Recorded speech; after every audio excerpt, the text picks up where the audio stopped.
मनुष्यों में डिस्क स्वाभाविक रूप से कमजोर पड़ जाती है, जिससे पीठ के निचले हिस्से, गर्दन और उपांग में दर्द सहित कई संबंधित स्वास्थ्य संबंधी समस्याएं होती हैं। वर्तमान में कमजोर पड़ चुके डिस्क के लिए केवल रोगसूचक उपचार उपलब्ध हैं, जिनमें दर्द निवारक या सूजन रोधी दवाएं शामिल हैं। गंभीर मामलों में डिस्क विस्थापन या डिस्क फ्यूजन सर्जरी की जाती है।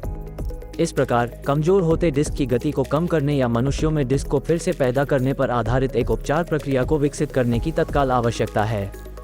चिकित्सा परीक्षण मानव डिस्क के कमजोर होते जाने के चरणों से संबंधित आवश्यक जानकारी प्रदान करते हैं, लेकिन डिस्क के रखरखाव में भूमिका निभाने वाली कोशिका और आणविक प्रक्रियाओं के बारे में सीमित जानकारी उपलब्ध है।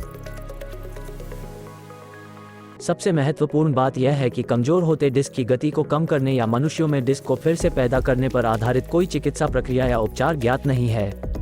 इस बीच एक अध्ययन से नई जानकारी मिली है। जेब्राफिश की रीढ़ की हड्डी में पाया जाने वाला एक प्रोटीन में कमजोर पड़ चुके मानव डिस्क फिर से पैदा करने की प्रक्रिया को बढ़ावा देने संबंधी चिकित्सीय प्रभाव के मौजूद होने की संभावना हो सकती है। ये प्रोटीन डिस्क रखरखाव में सकारात्मक भूमिका निभाता है और मेरुदंड अस्थिखंड में उम्रदराज डिस्क को फिर से पैदा करने को बढ़ावा देता है।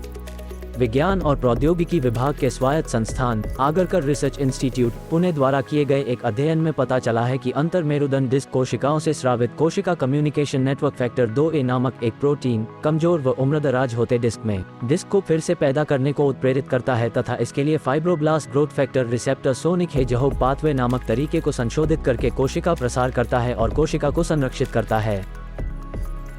एक मॉडल जीव के रूप में जेब्राफिश का उपयोग करने वाला यह अध्ययन विवो अध्ययन में पहला है, जो दिखाता है कि अंतः विकसित सिग्नलिंग कैस्केड को सक्रिय करके कमजोर व उम्रदराज होते डिस्क में डिस्क को फिर से पैदा करने को उत्प्रेरित करना संभव है।